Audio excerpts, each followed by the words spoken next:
네, 안녕하세요. 토요일코리아입니다. 이번 시간은 평생연금 배당 실천하기 159번째 시간이고요.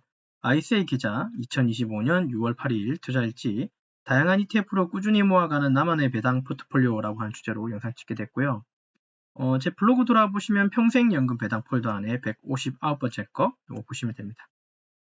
시작에 앞서 모든 투자 판단 본인 몫인 거 이해하시고 특정 투자 결정 권유 추천하지 않습니다. 저는 오늘 ISA 계좌, 제가 운영하고 있는 ISA 계좌의 투자일지에 대해서 말씀드리려고 합니다. 앞에 보이시는 게 요거 ISA 계좌에서 절세 계좌잖아요. ISA 계좌에서 제가 매수한 종목들을 요 리스트를 이렇게 쭉 뺐고요.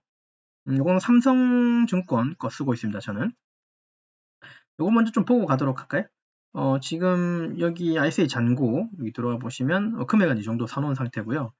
뭐 코덱스 은행에서부터 이제 보유 수량까지 뭐 그다음에 매수 금액이나 그다음에 이제 지금 평가된 금액 이렇게 확인할 수 있겠죠.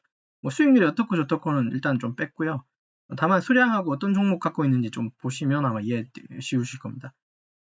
코덱스, 키움 플러스 뭐 굳이 말 안 쓰면 안 드려도 제가 이렇게 골고루 사고 있는 건 여전히 알고 계실 테니까 뭐 참고해 주시면 되고 뭐 이게 고배당도 있고 채권도 있고 채권 혼합도 있고 리츠도 있고 미국 배당 다우존스도 있고 S&P도 있고요.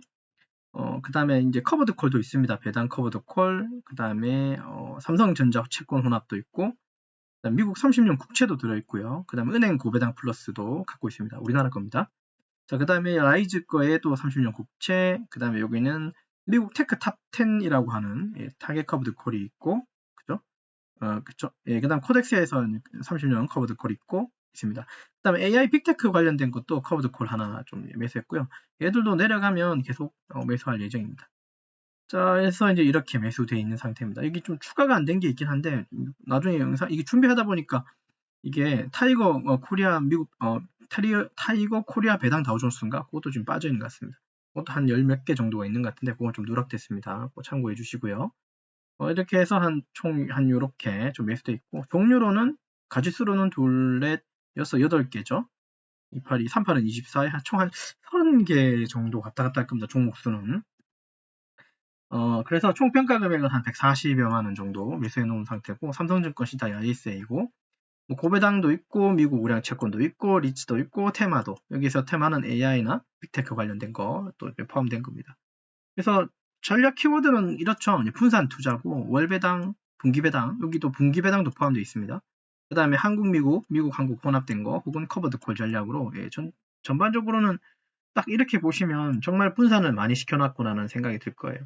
ISA 계좌는 저는 삼성증권 거만 쓰고요. 삼성증권 거에서는 일반 매수는 하지 않고 있습니다. 일반 매수는 토스하고 카카오, 페이증권 쓰고 있고, 요 카카오가 또 세팅이 다 끝나면, 토스는 세팅이 끝났어요. 이건 한 150만 원 정도 배당을 세팅 끝났고, 카카오도 한 100만 원 정도, 이거는 지금 잘 모르겠습니다. 100만 원 정도로 생각하고 있는데, 세팅 끝나면 요 메리츠로 넘어갈 거고요. 메리츠에서도 세팅이 끝나면 이제 나무증권 넘어가려고 이렇게 마음먹고 있습니다. 그 다음에 또 끝나면 이제 또 삼성증권으로 또 배당 또 모아가겠죠. ISA는 이제 사실 ISA를 좀 먼저 계속 모으고 있는 거예요. 절세 때문에. 네. 그래서 제가 가진 종목들 좀 구분을 해봤어요. 이제 국내 고배당 우량주 ETF에서 코덱스 은행 고배당, 그다음에 키움의 고배당, 플러스 고배당, 그다음 코덱스, 미국 배당 성장 채권, 배당 성장 채권 혼합 이렇게 돼 있고요. 이런 것들 지금 고배당으로 제가 생각하고 이제 투자하고 있는데, 요 채권 혼합 이거는 고배당은 아닙니다. 그 다음에 은행주로는 또 밑에도 좀 설명이 돼 있나요? 돼 있진 않네. 설명이 있을지 모르겠는데, 은행주가 요거만 있는 게 아니라, 그 타이거 무슨 은행, 금융 관련된 것도 좀 들어 있습니다. 그리고 이제 타임폴리오 거도 있고요. 어쨌든 이런 액티브 종목, 여기 액티브라고 써 있긴 한데요. 이런 액티브 같은 종목들은 운용사가, 타임폴리오라고 하는 운용사가 적극적으로 이제 종목들을 편입 편출하면서 액티브하게 움직이는 ETF라고 봐주시면 돼요. 가치주하고 배당주가 혼합된 안정의 흐름 추구한다는 게 좀 특징이고요. 리츠는 두 가지 운영하고 있습니다. 타이거 리츠 부동산 인프라하고 코덱스 한국 부동산 인프라. 요거 말고도 뭐 몇 가지가 더 있긴 한데 그거는 이제 시가총액이 안 되기 때문에 안 가져왔고요. 얘들은 제가 그 중에서 사실은 코덱스 한국 부동산 리츠 인프라 이거는 제가 올해 제가 픽해서 이걸 계속 좀 많이 모아가겠다고 했죠. 올해도 한 38개까지 모았네요. 얘는 계속 모아갈 겁니다. 얘 두류의 특징이 비슷하긴 한데 하나는 월말 배당, 하나는 월중 배당이라서 두 개를 밸런스를 좀 맞춰가서 가면 한 달에 2번 정도 리치해서 이제 배당을 받을 수 있겠죠. 요거 이제 월 배당입니다, 둘 다.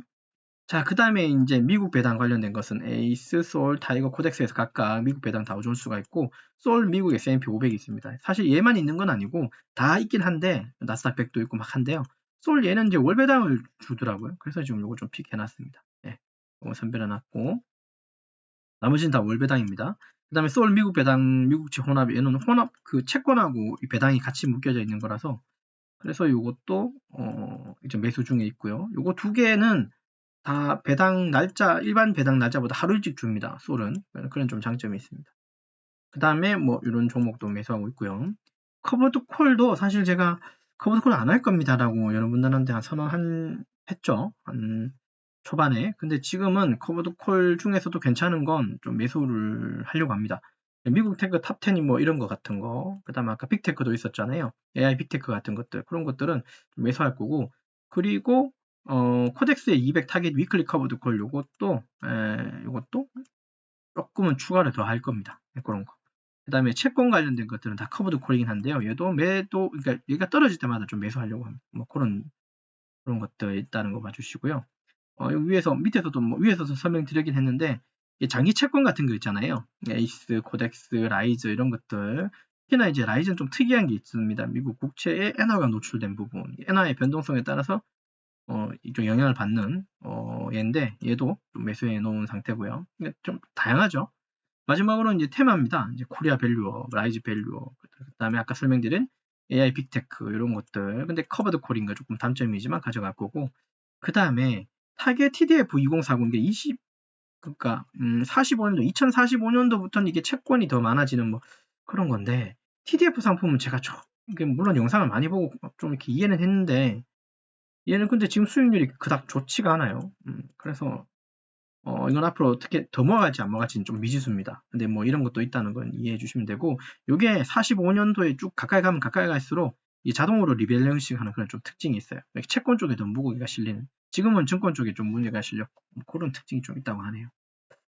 그래서 좀 총평을 하고 향후 계획을 말씀드리면 보유 종목은 제가 배당, 채권, 리츠, 커버드 콜, 테마까지 고르게 지금 분산 투자한 포트폴리오를 갖고 있고요. ISA니까 당연히 절세가 될 거고 비과세가 될 거고 그리고 이게 최소한 3년은 또 이제 얘를 계속 유지해야 되니까 유지하면 될 거고요. 뭐 해지할 일은 없고 그 다음에 중간중간 배당이 들어오면 제가 그걸 또 빼서 쓰기도 하는데 그렇게 되면 비과세로 받을 수 있는 총량이 좀 줄어듭니다. 그만큼. 아마 이게 1억까지 최고 한도를 넣을 수 있는데 그 사이에 내가 한 2천만 원을 뽑아버리면 8천만 원밖에 운용을 못하는 그런 경우가 생겨요. 뭐 그런 것도 좀 감안은 하셔야 되지만 뭐 지금은 뭐 조금씩 빼서 쓸 수 있으면 저는 빼서도 쓸 겁니다. 그리고 지금은 아니지만 향후 올해 연말이나 내년 초부터는 이제 연금저축 쪽도 조금은 좀 모아놔야 안 되겠습니까? 물론 그거는 이제 단기간에 빼서 쓸 수 없는 돈입니다. 한 55세 이후부터 빼서 쓸 수 있는 돈이 되기 때문에 그것도 개인연금 차원에서 좀 모아갈 생각입니다. 그거는 올해 연말쯤 생각이니까 지금은 ISA 계좌 모으는 거 좀 더 집중할 겁니다. 뭐 그런 특징. 그래서 오늘 했는 거 좀 한 줄 요약하면 ISA 계좌는 단순한 절세용이 아니라 월 배당 또는 분기 배당, 즉 어떤 배당들의 흐름에 좀 엔진 동력 같은 느낌으로 좀 봐주시면 됩니다. 일단은 세금은 안 내니까 그죠? 그러니까 순수하게 세금 떼는 거 없이 그대로 들어와요.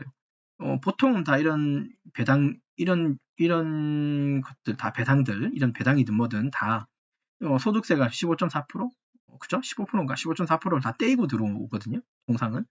물론 그것도 표준 과세 무슨 표준표에 의해서 떼이는 게 있고 또 부분적으로 떼이는 게 있고 세금을 안 떼이는 것도 있기는 해요. 비과세가 있기도 해요. 어떤 상품에 따라서 하지만 전반적으로는 세금이 다 떼에서 들어온다고 이해하시는 게 맞고요. 그 떼이는 세금이 지금 뭐 100만 원 가지고 세금 떼인다 그러면 한 10만 원 정도 세금 떼이는데 이게 나중에 1000만 원, 2000만 원 되게 되면 그 세금도 뭐 200만 원, 300만 원이 늘어난단 말이죠. 그거를 세금을 먼저 떼는 것보다 그거조차도 사실 재투자를 하게 되면 복리 효과를 톡톡히 더 많이 누릴 수 있기 때문에 그래서 ISA 계좌는 반드시 해야 된다는 걸로 저는 판단합니다. ISA 계좌는 여러분들도 아직도 고민하고 계신 분 계시는 것 같은데 ISA 계좌 하십시오. 고민하지 말고 입출금이 되게 자유롭습니다. 다만 아까 그랬죠. 총량이 좀 쪼그라들 수도 있다는 거. 그죠? 네, 그런 부분은 있긴 하지만 일단 세금이 안 떼인 상태에서 들어와서 내가 유용할 수 있기 때문에 자금을 그 말은 재투자가 더 그 재투자를 더 뭐랄까요 복리 효과를 더 누릴 수 있는 부분들이 반드시 있거든요. 예, 저는 그걸 좀 하는 게 그걸 누리는 게 저는 맞다고 생각이 돼요. 물론 지금은 이제 세법이 바뀌어서 우리 국내 관련된 그 ETF들만 얘들만 지금 비과세고 여기 보시면 미국 거 있죠. 미국 배당 다우존스, S&P 500, 뭐 미국 어쩌고 미국 들어갔던 뭐 이런 용어가 들어가면 해외 그 주식으로 또 분류가 돼가지고 얘는 세금을 띨 거야 아마. 이제 그 세법이 바뀌었기 때문에 뭐 그런 거 좀 감안하셔서 좀 투자 잘 판단하시고 확인하시고 투자해 주셨으면 좋겠습니다.